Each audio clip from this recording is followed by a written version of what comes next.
Hi, my name's Joe Annabi. I work at Golden Apple Comics in Hollywood, and welcome to what is probably the first of many COVID-19 remote book recommendations. It's a weird time. We all need a little escapism. There will be a lot of reading, hopefully, in your life, and if you find yourself in need of some new books, we can ship those to you. You can call us at the shop. We're open currently 7 days a week. We're doing mail order. If you're local, we're still doing curbside pickup where you can pull up behind the building, pick up your books. There are options. Go to goldenapplecomics.com. You can order direct from their website as well. What I'm going to be talking about are books that we have in stock on the shelves at the store. It's a little different than normally. Our website is a different inventory. It's a lot of pre-order stuff. We do special variant covers. This is not that, though maybe I'll talk about some of that in future videos as well. For now, for today, some of my very favorite graphic novel recommendations. If you haven't read them, now might be the time to catch up on some awesome reading. Very top of my list. First thing I tell anybody if they come into the shop and they're like, I'm new to comics, what should I read? Have you read Saga? Doesn't really matter what you're into. Saga is awesome. 54 issues into what they've announced will be a 108 issue run. What I'm recommending, there are multiple formats to pick it up in, but since you're probably going to have a lot of time on your hands, I would recommend the Saga Volume 1 Compendium, collecting all 54 issues that have been published so far. It is often compared to Romeo and Juliet, but I think that is not accurate. Romeo and Juliet is kind of like a tragic love story, and I don't really think of this as a love story. It's clear that this is the story of a family and what the word family can mean. It is narrated by Hazel, the daughter of Marco and Alana, the two main protagonists that we are following in this story. And she is the child of two races that have been at war for generations. The main thrust of the plot is about the mercenaries that are trying to hunt down Marco and Alana to keep the war effort alive, because it might be too peace-oriented if their races realize that they are actually compatible for reproduction. Like, there's not that much that separates them ultimately. The mercenaries that you might think of as villains that are chasing them are often fan-favorite characters that have their own personalities and motivations of their own. It's very well-rounded. It's a very dense universe, and it's full of love, but there's also loss, and kind of every human emotion that you could imagine is tackled in Saga. So, pardon me if you're already aware of Saga, but it's important that if you aren't, you catch up, because it's amazing. And while I'm talking about Saga, I would be remiss to not mention some other books of Brian K. Vaughan's, the author of Saga. He is very prolific. All of his stories are fantastic. And another one I'm going to talk about today is The Private Eye. The Private Eye is a hardcover that's available from Image Comics. Beautiful art by Marcos Martin. The original chapters of The Private Eye were released on panelsyndicate.com. Panel Syndicate is a website that was launched with The Private Eye by Brian Vaughan and Marcos Martin. This is a detective story. It's set in future Los Angeles. Any inappropriate thing that you've ever put onto the internet, they're in the cloud, and the cloud bursts. So everybody's secrets are laid bare, and society restructures, fortunes change hands, and the only way to have privacy is for everyone to don disguises when they go outside. So it's a world where everyone is in masks and holograms and crazy costumes. It's very flamboyant, and that makes for a beautiful any shot of a crowd shot or whatever. It's Marcos has designed these just amazing characters, and it also makes it very hard for a private detective to actually do their job. Where that story goes is very cool and interesting, but that's basically the concept. It's hard to discuss it further without too many spoilers.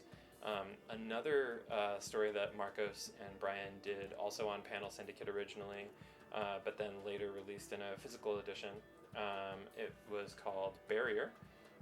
Barrier, unlike Private Eye, is not available on hardcover, will never be available on a hardcover, and they decided to do a single issue release with that, where Panel Syndicate's previous, The Private Eye, was only released as a hardcover.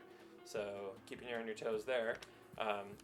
Barrier, they released as single issues, and then they did a box set to hold all of the issues. So we've got a couple of the box sets if you need to catch up on some Brian K. Vaughan, Marcos Martin, Barrier. Barrier gets its name from language barriers, as well as the borders that separate countries, because it says it's like a sci-fi story about immigration, but that is a very, I would say, that is the setting where the story begins. A man is illegally crossing the border from South America up through Mexico into Texas. He encounters a ranch owner on her property, and right at their moment of confrontation,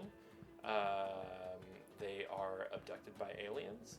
And so these two people that don't speak the same language have to come together against a potential foe who doesn't speak either of their languages either. The aliens speak only in colors. None of it's translated.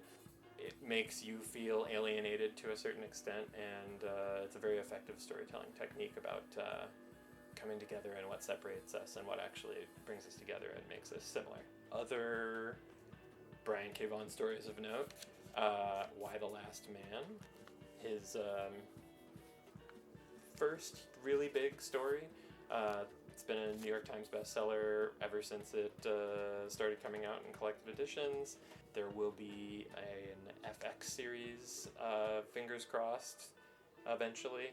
But until then, you can get an advanced look at that by reading the graphic novels. There are 5 books that comprise that total story. The concept with that one is exploring the idea of, like, what if you were the last man on Earth? It's the story of Yorick Brown, who is a slacker to a certain extent, you might say, directionless. And he is thrust into this situation where he is the last living man on Earth. Every male creature on the planet dies simultaneously from a pandemic, if you will. And it's about gender disparity in the workplace and how that would manifest in a world where suddenly there were no men to pilot all of the airliners and man the nuclear submarines and run the government. In this particular story, the first woman on the line of succession to president is the Secretary of Agriculture, who happens to be Yorick Brown's mother. She sends a special agent to go retrieve him and safely bring him across the country to her. Things don't always go as planned, and it's a big sweeping sci-fi epic, and it is awesome. The last Brian K. Vaughan book I'm going to talk about is Pride of Baghdad. Pride of Baghdad, beautiful art by Nico Heinrichen. It's the fictionalized account of the true story of 4 lions that escaped from the Baghdad Zoo after the American bombing in 2003. It's beautiful.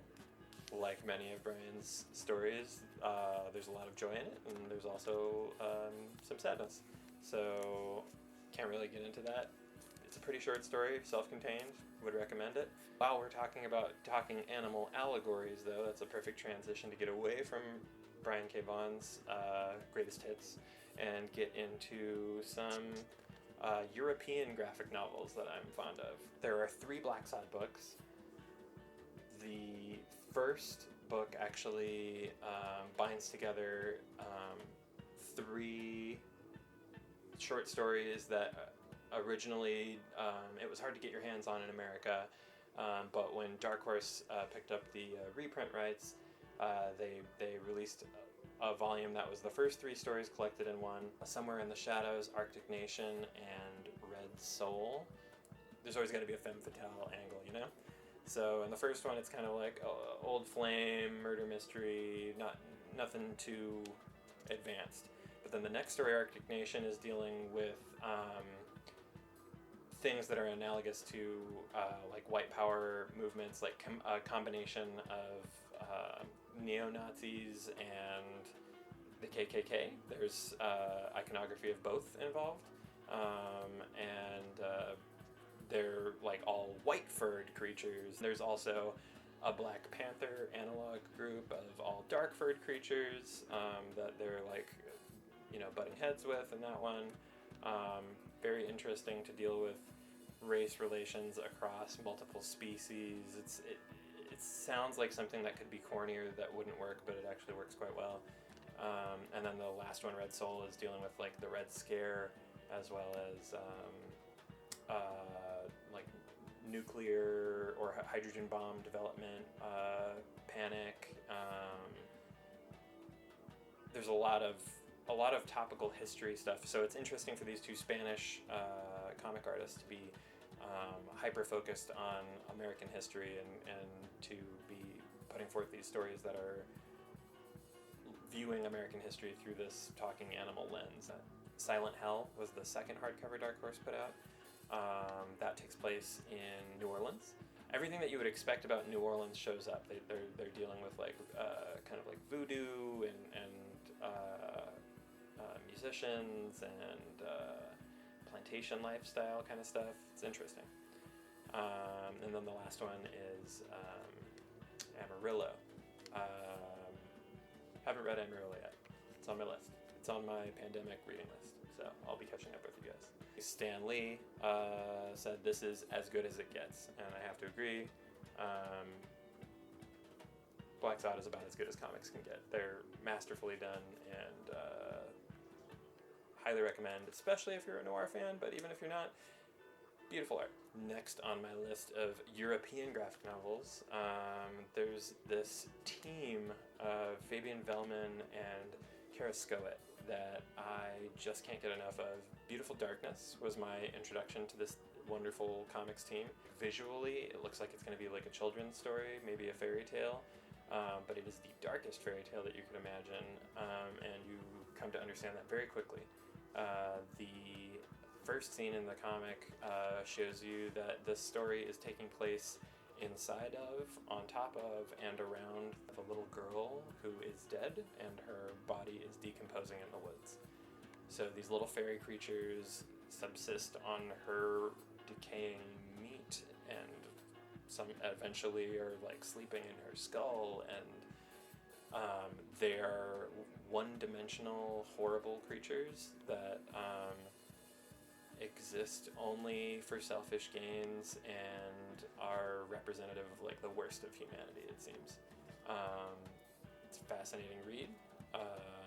It was a powerful thing, and I think the dissonance between the visual style and the narrative content just hits you like a ton of bricks.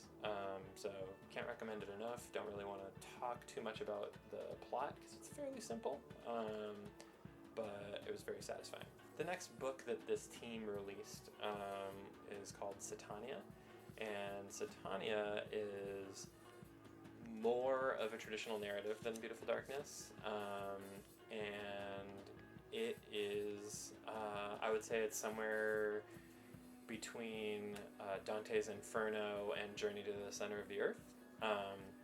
This science team is on a rescue mission trying to find a previous expedition. This girl is looking to find her brother who has gone missing in these caves, and it very quickly unravels, and it's a game of survival.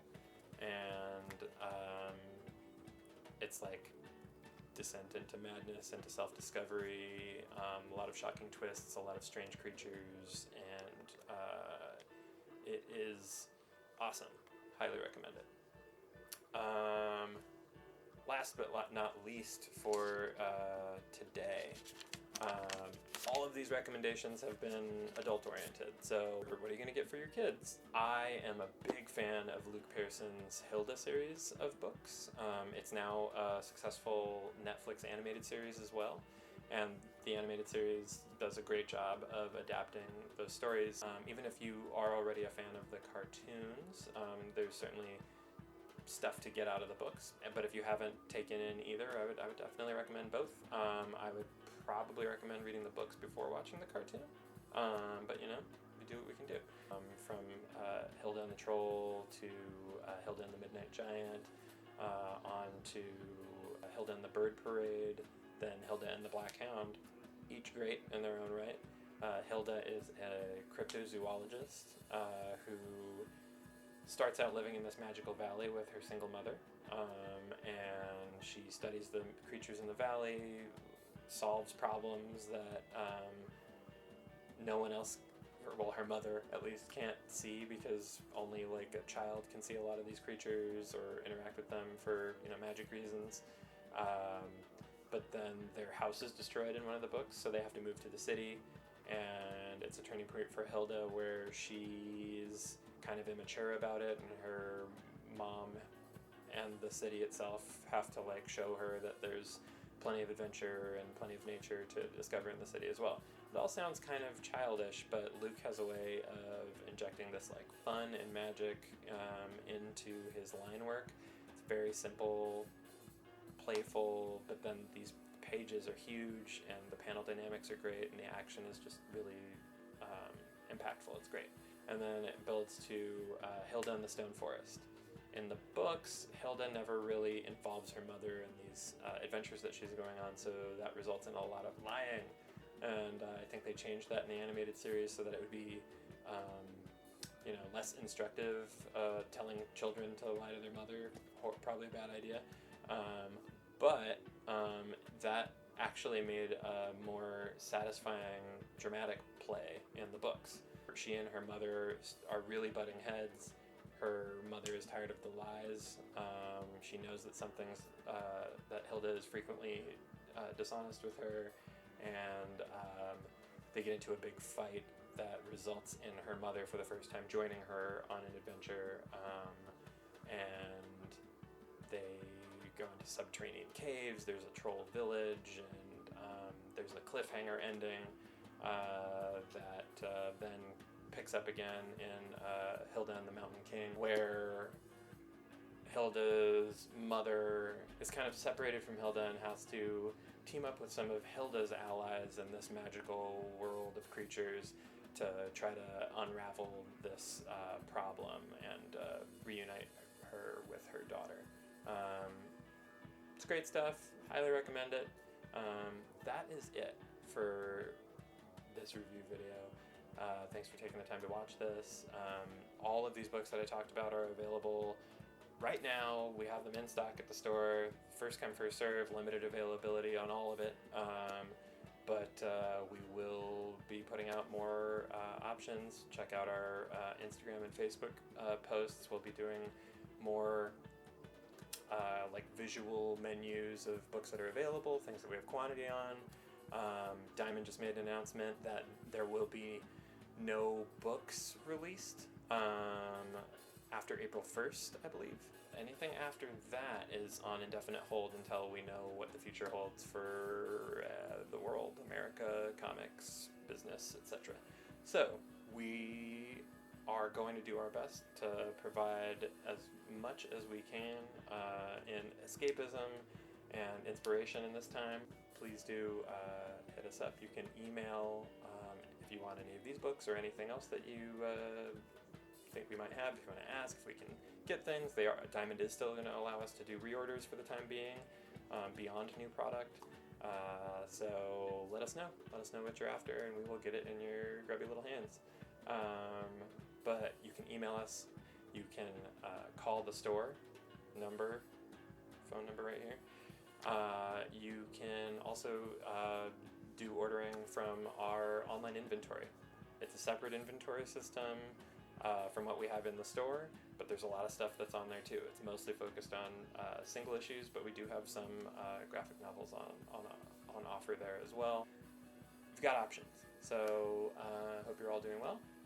Keep your head up. Wash your hands.